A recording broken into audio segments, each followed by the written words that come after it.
This is my most detailed video yet on how you can increase your e-commerce subscriptions. Now, what I'm going to share in this video comes from over a decade of optimizing subscriptions for 7, 8, and 9-figure e-commerce brands. Incredible brands like Dr. Squatch, Amica, Once Upon a Farm, and so many more. Now, you're going to learn quite a few things. But the first thing I want to share with you are the 4 hidden levers to add millions in e-commerce subscriptions without having to add more traffic. So you'll learn the subscription maximizer, but you will also learn how to identify the biggest weaknesses in your subscription model, but then of course, how to fix them, and also 27 test ideas to inspire yourself from so you know where to start. But also, you will learn how to measure and maximize profitability when it comes to A/B testing your subscriptions, because A/B testing subscriptions is very different than A/B testing, let's say, a headline or any type of UX or UI feature. Now, if you're wondering who I am at this point, well, I run SplitBase. And at SplitBase, we're a boutique conversion optimization agency, and we've been in the business of optimizing websites and improving e-commerce websites for about the past decade. We've worked with tons of incredible brands, and we really help them understand what's working, what's not working, and then we also help them optimize their offers. And this is where subscription optimization comes in. So we've run probably thousands of tests at this point. We've tested hundreds, if not thousands, of landing pages as well. And obviously there's a lot of learnings that came out of this. And this is really what I want to share with you today. So let's start with the subscription maximizer. I truly believe that in order to have a subscription offer that actually converts, you need 4 things. And those 4 things are 4 areas to optimize when you're building a subscription. The first one is quantity. Well, of course, you can play with that. You can sell individual products. You can also get people to subscribe to individual products, but you can also try different things. You can try bundles. You can try multiple packs. And that's a really core area that can transform the financials of your business if you get it right. The second aspect is the incentive. Keep in mind that, people don't subscribe just because you want them to subscribe. There has to be a benefit to them for subscribing, whether it's saving time, saving money very often. There needs to be some sort of incentive. Otherwise, it may just be easier and cheaper or less stressful to buy as needed. The third one is convenience, right? So for people to subscribe, well, it has to be simple. If you're getting people into a very complicated flow and it's harder than making a current purchase, well, you may still get subscribers, but you may get a large abandonment rate as well, which obviously we don't want. We don't want to lose people in the funnel. So convenience is the third aspect that requires attention and optimization when building subscriptions. And the last one is frequency, right? This is one that I think we often forget. By default, we say, we're going to build a subscription, subscribe monthly, get your product every 30 days. But this is something that needs to be tested because we've done a lot of qualitative research and surveys across brands. And we've often found that depending on the product, people are often scared, to get another shipment of product, get charged when they still have a bunch left at home. So frequency is something that we want to pay attention to, and also how we communicate frequency is something important. So I'm going to give you in just a short moments test ideas for how you can, first diagnose which area you should focus on first in order to boost subscriptions. But I'm also going to give you very specific test ideas that you can use as inspiration, as a starting point, in order to know what to do when it comes to improving or testing your subscription. So let's start with the first, quantity. How do you know if you're doing great on that end or if that's an area that needs improvement? Well, there are a couple questions that you can ask. The first question is, are customers clear on how much they're getting? Is it clear how many bottles they're going to receive? How much of the product, what's the quantity, how many bottles, and so on. This is something that just looking at your site, you may be able to deduce. But also if you're surveying your customers and you're talking with your customers, maybe that's something that comes up a lot, especially maybe in post-purchase or pre-purchase, I should say, email surveys or website surveys, right? There are these instances where you may be able to see in your research that this is something that leads to a lot of question. People won't know how long the bottle will last. People don't know for how long they'll have of your product. Now, the second thing is, are you framing it in a way that feels valuable? Here, the thing is, I've seen a lot of brands just add quantities because obviously, the bigger the bundle, the more money they're going to make. But at one point, sometimes it doesn't even feel valuable. So you want to look at that through a critical lens, because if you're just, offering a subscription of subscribe and get 6 bottles of our supplement, right? Does somebody really need 6 bottles all at once? Quite frankly, probably not. So, that can introduce a barrier. So you want to have a low barrier to purchase and framing it in a way where the offer feels valuable and the quantity doesn't feel exaggerated, something that makes sense, right, is going to be important. And then finally, is it a desirable quantity? It just builds upon what I said. So I don't think I have anything to add there, but focus on making sure your quantity offer makes sense. So what are things that you can test around quantity? Well, here we've got a couple different things. So this, I believe, comes from Bobby, which is an infant formula brand. If you look at their subscription, it's pretty interesting. So you have the option of buying of a one-time purchase. You also have the option of subscribing for 2 cans, 4 cans, and 6 cans, right? You could also test 1 can, 3 cans, and 5 cans. At the end of the day, those are all things that needs to make financial sense for your business, but it's also worth A/B testing. You can also test different tiers. I think this is from AG1. So this is pretty interesting here where you have different tiers of subscriptions. So you have the single subscription, you have the double subscription, so you get double the product. So if you're 2 people, or maybe if you just want more. And then you also have the family subscription for 3 people, right? Or you can also try once, but then you're not getting any savings. So different quantities and incentives. And if you pay close attention, you'll also notice that, the savings get bigger depending on the quantity purchased. Now, you can also look at how you frame and talk about quantity. So here, Seed, that's a probiotic supplement. Instead of, saying 1 bottle, they just say it's a 30-day supply, billed monthly, right? So it puts the quantity into perspective.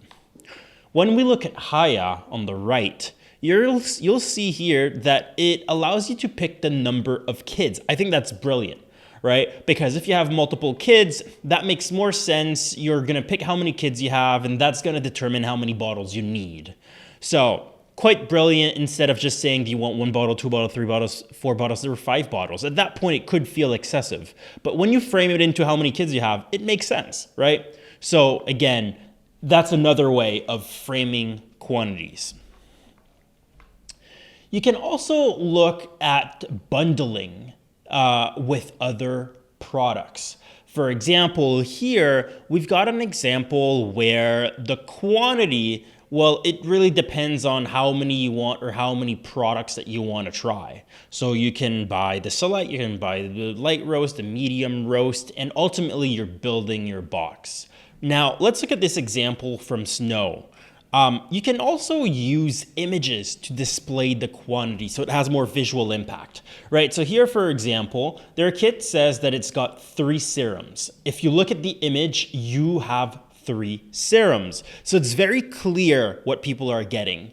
it wouldn't have the same effect or may not look as valuable if they only included the image of one serum and the device, or just the device on its own, right? So visuals are important. You want to show everything that people are getting through imagery. So you can test with that, but it's also a good practice just generally to show what people are getting in terms of visuals.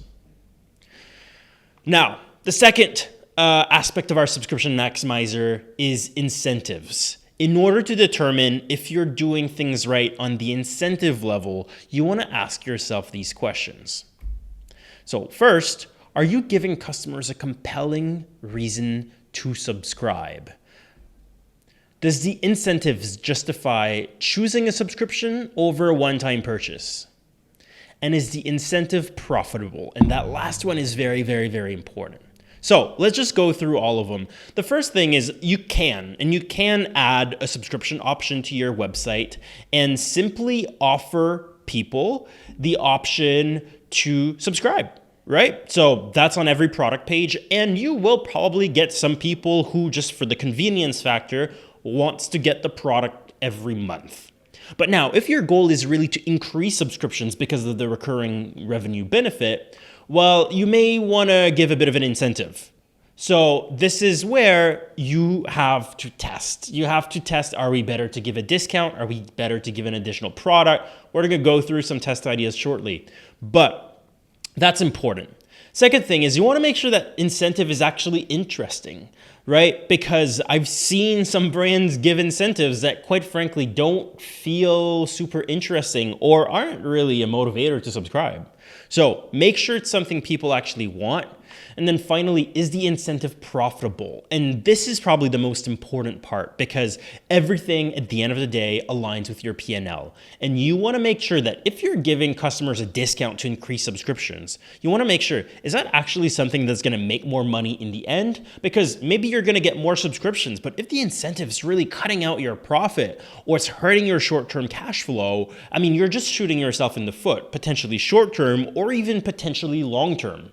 Right? So you really need to understand your P&L, and you need to understand, the financial model of your incentive and if it makes sense. So we're going to dive into that a little later, but make sure that you are profitable when you're offering your incentive, or at least that you can make sense out of it on a financial sense. Now, let's look at a couple things that you can try. So something pretty popular here would be to discount on the first order, on the first few orders. So the most popular is probably try your first product and then get 10% off or 15% off. There are brands that know that their customers are going to stay with them for a long time, so they're okay giving an even deeper discount, which is the case here more than likely. So try your first bottle for 50% off. And then one problem that tends to happen is when you're offering a discount on the first purchase is that people will subscribe to get the discount, but then they will cancel before the subscription renews. And ultimately what happens is you don't get the benefit of the subscription, but you lose profit because people subscribe but also canceled before you were able to recoup money on that discount. So one thing here that Pure Life Organics is doing is you're getting a discount on every future order as well. So that is something that can be quite interesting for brands to explore. I've also seen examples, actually we're going to get to it in the next couple of slides, but you can have also like an increase in discounts over time or a decrease in discounts over time. So there's a lot of ways to model it to incentivize people to stick with their subscription and not just to cancel after the first renewal.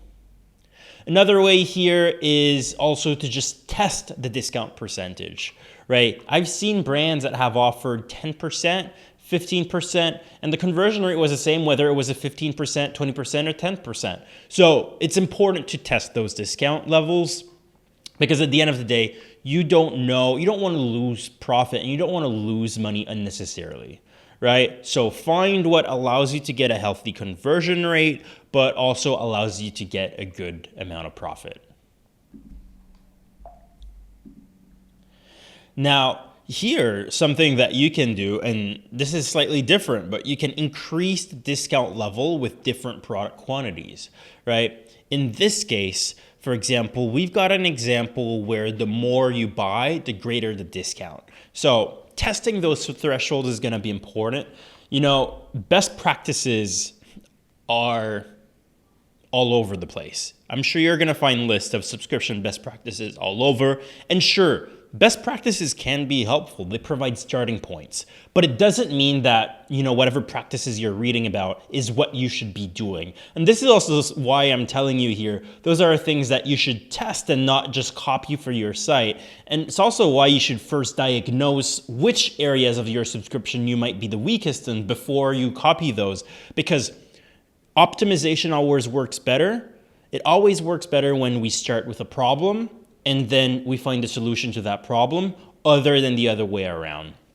So let's get back to this one, right? So say 5%, 10%, 15%, right? That is something that you would want to test. If you have that implemented, you don't want to assume that 5%, 10%, 15% are the right percentages. You'll want to try different thresholds. Maybe you don't need 3 thresholds. There's a lot of possibilities here. Now, in terms of still incentives, what you can do that's really interesting that AG1 does is they're offering you a free welcome kit. So in this case, if you subscribe, you get a welcome kit with a canister, a shaker, travel packs, fish oil, and a bottle of vitamin, right? So you get a lot of extra benefit from a subscription that you wouldn't get otherwise. I've seen other brands like Bulletproof also do the same thing. They give a shaker. A lot of supplement brands are giving shakers or things like that. So this is something that you might want to explore, right? Something that isn't costing you a full-on discount, but that can also increase, the perceived value. One side benefit to offering other products or product samples as an incentive is that you're getting people to try products that they would not have bought otherwise. So in this case, right, the omega-3 fish oil, well, maybe people only would have signed up for the AG1 powder at first, never would have thought of ordering the fish oil, but after trying it out, they like it, so then they become customers of that product as well. So that's always a nice little trick with using your existing products as incentives. We've got here with Bulletproof, we've got multiple subscriber benefits, right? So beyond just you get 10% off, your first order. In this case here, you get 20% off every order. You get free shipping. You get 10% off order add-ons. You get exclusive early access, surprise gifts, points, and so on. So this program, just multifaceted, and obviously you're going to think twice maybe about canceling it if you're a big customer of this brand. So this is also something you can try. You can also try how you message and how you talk about the incentives, right? So for example, here, save annually or get a free month may have different weight to different types of customers. One is not necessarily better than the other. You just got to try it. If you say save $300 annually, wow, that sounds like a big amount, right? But maybe for someone, save $5, $10 every month is more realistic. So you want to test those as well. You can also, I really love this technique, but you can also offer subscriber-only products, right? So unless you're a subscriber, you can't buy those variants. That is a great incentive, especially if you have a brand where people really love your product, or there's, sometimes you release products that have a limited edition, right? Having something that's only available to subscribers can be fantastic. Now, so you've gotten a lot of ideas for how to optimize for quantity and also how to incentivize for subscriptions. But obviously, we're talking about e-commerce. We're talking about a user experience here. So the convenience aspect also needs to be a factor. And one thing I've noticed over the years is more and more brands building subscription flows and bundle flows. And if you figure it out and you implement it correctly, those can be fantastic. They can also overcomplicate the experience. And that obviously comes with the danger of losing customers in your funnel. and as a result, losing sales, right? So we want to make sure that the convenience aspect is also fulfilled. So ask yourself, look at how, your subscription flow or subscription functions, and ask yourself, how many steps does it take to subscribe, right? Is it a one-click thing? Do I have to go through an entire flow, right? And it doesn't necessarily mean that a shorter flow is better. Again, it really depends. But ask yourself, does it make sense? How much motivation does somebody have to have in order to subscribe? And if the answer is like a lot, well, chances are your flow is only going to convert already loyal customers and not a lot of new customers. Now, is the subscribe and save option visible and easy to select? I've been working with a brand where we noticed that the subscribe and save option existed, but it wasn't featured on the product pages. You actually have to go through a separate page that will take you to a separate flow, and that's how you subscribe.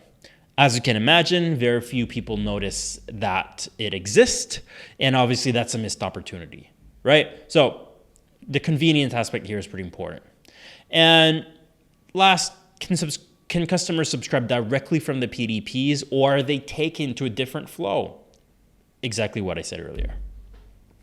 There's actually one more. Also, do you clearly show what customers are subscribing to and how it works? At this point, I would like to think that it's taken for granted and obvious that you have to display this, but very often there's a lot of uncertainty still around how the subscription works. So let's look at a couple things and a couple areas you can optimize when it comes to subscriptions and convenience. So this is probably the most common implementation I see all over the place, which is just having a simple subscribe and save option directly on the product pages.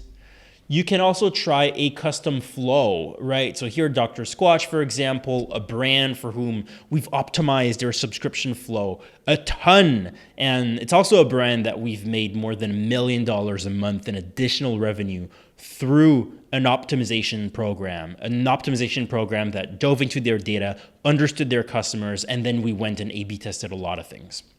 And one thing that's true is if you have a subscription flow like Dr. Squatch, it's a lot more to maintain. It's a lot more complex to figure out. There's a lot more things to test. So if you're releasing something like that, sometimes you also want to make sure that you do have the resources available to support something like that.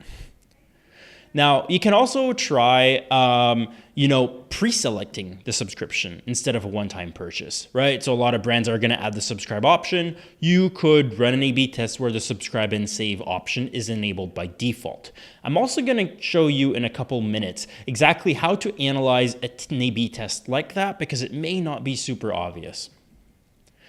You can also test pre-selecting the most popular renewal frequency as a default, right? So if you're a brand that offers subscription as a default, or even if you already have, the subscription option on your website, playing with which quantity is selected or pre-selected can also make a small difference there. So don't assume that any of the frequencies is better than another until you actually test it. You can also try different layouts and visuals for communicating how the subscription works, right? So in this case, for example, there's a lot happening. You have the subscribe and save. You get all the savings. You get the free shipping. It shows here that you can cancel or pause at any time. It shows that you can get exclusive promotions and discounts. You can choose the shipping frequency, right? So it's convenient because people don't have to go elsewhere to learn. They don't have to find, this information. It's right there. So that's something else to test. Now, you can also try entirely different experiences. Something that I thought interesting with this brand here is it's like a mini subscription flow. So it's not something as in-depth as like a bundle builder, but rather something where you just kind of pick the quantity, you choose a plan, and then you check out. You can also test removing unpopular subscription options or also adding some, right? And I think this is something that's often forgotten. Like we think, we need to offer these 3 packs. We need to offer this and that. Forget about what needs to be there or what is kind of the standard. Do what makes sense for your business. In this sense, in this case, the 4-pack and the 6-pack, I don't work with this brand, so I can't tell you whether that's really the best implementation, but you can remove aspects, right? You can also, for example, here they have a membership that's very much by default, and it's called a membership and not a subscription. You can also have an upgrade to subscription toggle in your sidecar, right? So as people add products, you could have this where in the sidecar, there's either a button or a toggle where they can click and then just transform any product into a subscription. So those were a bunch of ideas on how to improve convenience and how to structure your subscription flow or subscription UX and UI experience. The last one is frequency. And frequency is maybe a bit of a smaller aspect compared to the others, but it's still important because subscription means it's something that's recurring. And naturally, that means we're talking about frequency. So does your subscription offer flexibility, right? And the second thing is, does the frequency options align with average reorder rates? This could be a big mismatch, right? Like if by default you're offering a monthly subscription, but people don't feel the need to reorder every 30 days, but they feel the need to order every 2 weeks or maybe every 45 days, right? There could be a mismatch that could cause a lot more churn than needed. So you need to be careful with that. Also, could customers be worried about overstocking? And that's something that happens again, right? If people are worried about getting too many products or going through their products slowly, and then all of a sudden they get something else, that will affect churn. And can customers easily pause or edit their delivery schedule? Super, super, super important. So, a couple things to test. Well, you can test different intervals. 30 days, 45 days, 60 days, or 90 days instead of a single option, right? Instead of 30 days or just a month, in this case, Bones Coffee are offering quite a few options. And I think that's pretty interesting and something to test. Here, right, you can also clearly indicate that the frequency can be skipped, canceled, or paused at any time. Or you could also test incentives that align with different frequencies, right? So save more if you choose 90 days versus 30 days. So that's pretty interesting. Something I've seen much less frequently than a discount with the quantity. But in this case, I think it's Timeline Nutrition is, offering a bigger discount for the bigger supply that you're getting. And then test different payment plans as well. So this one also was quite different, but you can either subscribe annually, subscribe for every 2 months, or subscribe for every 6 months. Very out there compared to the other examples we've seen, very uncommon, but this is where sometimes thinking outside the box can be valuable. Now, I've walked you through tons of test ideas and also how to diagnose where to focus on in order to optimize your subscriptions. But what happens is that how you test those ideas is really what truly matters. Because the reality is that analyzing a subscription A/B test is very different than analyzing your regular UX UI A/B test or even copy test. What happens is that a major loss could easily be reported as a win if mistakes are made when analyzing subscription tests. And this is due to 3 things in particular. The mistake number 1 is when evaluating a subscription test, I've often seen people evaluate the performance based on conversion rate and AOV alone. That's a mistake, and we're going to dive into it shortly. The second mistake is not considering profit margin, right? At the end of the day, conversion optimization shouldn't just be about increasing revenue or increasing conversion rate. It should be about increasing profit. And subscriptions, well, you have to be careful in order to make sure that you are reaching your profit goals if your goal is also to optimize and increase subscription rates. And mistake number 3, and this is probably the biggest of them all, is not paying close attention to churn rate and even more importantly, lifetime value. Optimizing for subscriptions means obsessing over lifetime value. Because again, evaluating subscription test is quite different.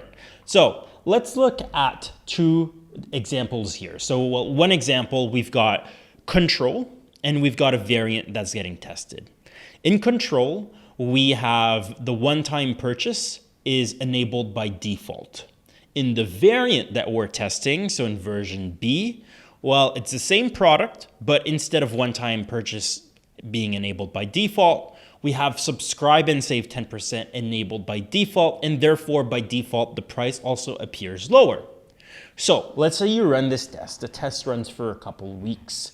Once the data has stabilized and the data reaches statistical significance and you're confident in your results, you look at the results and then you see this. Okay, so in control, where one-time purchase is enabled by default, you see that it has a conversion rate of 2.85%.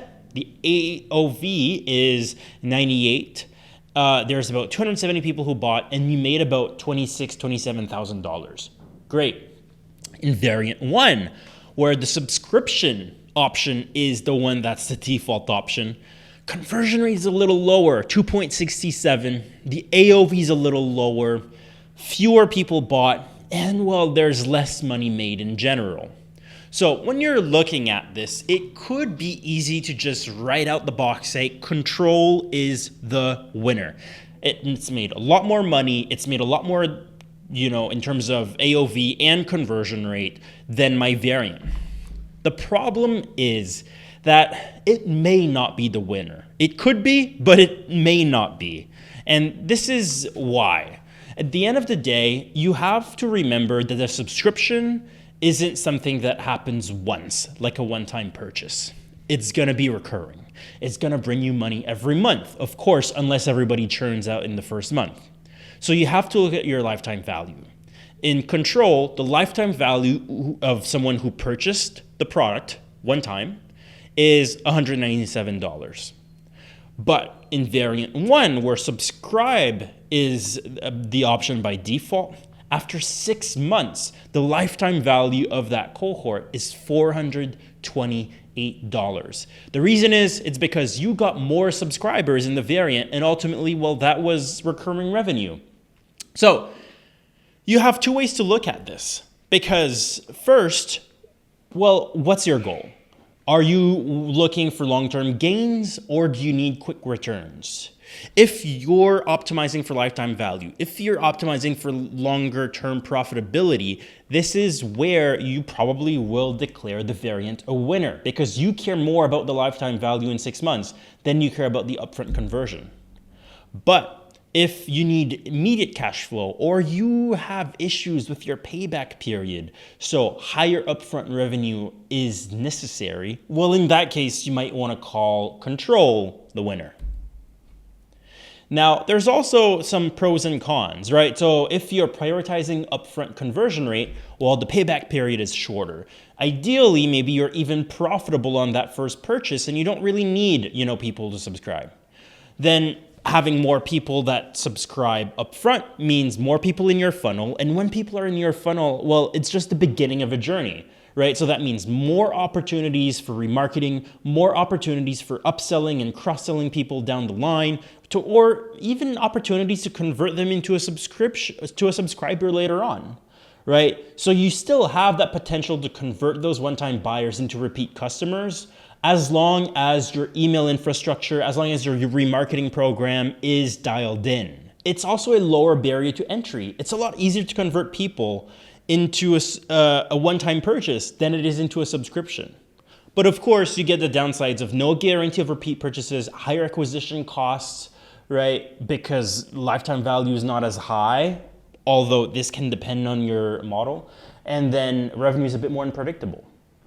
But now if you're prioritizing subscription, well, you have fewer people up front, but lifetime value is going to be healthier, and recurring revenue provides predictable and stable cash flow. You have more retention, and ultimately that can just lead to a lot more money. But you have to deal with potentially a longer payback period and, maybe fewer customers up front, so a longer time to get an ROI on your acquisition costs.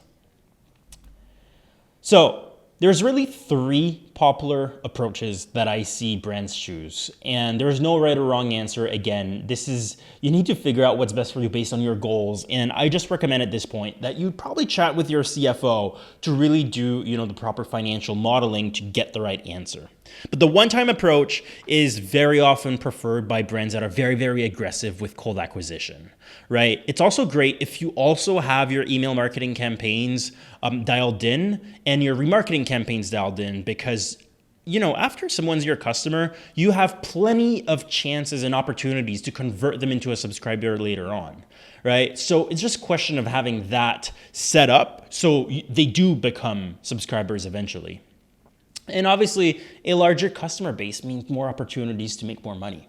So that's probably one of the most common approaches. Number two is still very common, which is, you go all in on subscription, but you just keep optimizing for higher conversion rates.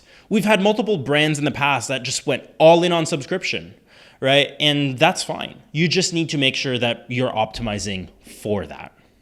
And then you can also use a personalized approach, meaning a one-time purchase for new visitors, and then for repeat and highly engaged audiences, you prioritize subscriptions. So you can do that by looking at your traffic source breakdown, understand, which channels perform best with what type of subscription, and then you can personalize the experiences of your landing pages and product pages based on that. So the moral of the story is conversion rate is not the most important metric. Optimizing subscriptions is a beast of its own. You need to optimize and play and test a lot of things, different features. You need to optimize different quantity, incentives, and also the convenience and the frequency. Now, if this is something that you need help with, the good news is also we've done it for many, many brands. So if you're an 8 or 9-figure brand, go to splitbase.com. And we'll be happy to give you a free proposal on how we can help you optimize CRO, but also your subscriptions. So hope this video was valuable. Let me know in the comment what was your number one takeaway. And if you have any questions, well, leave it in the comments as well. Make sure to subscribe in order to see more of these videos, and I'll see you in the next video.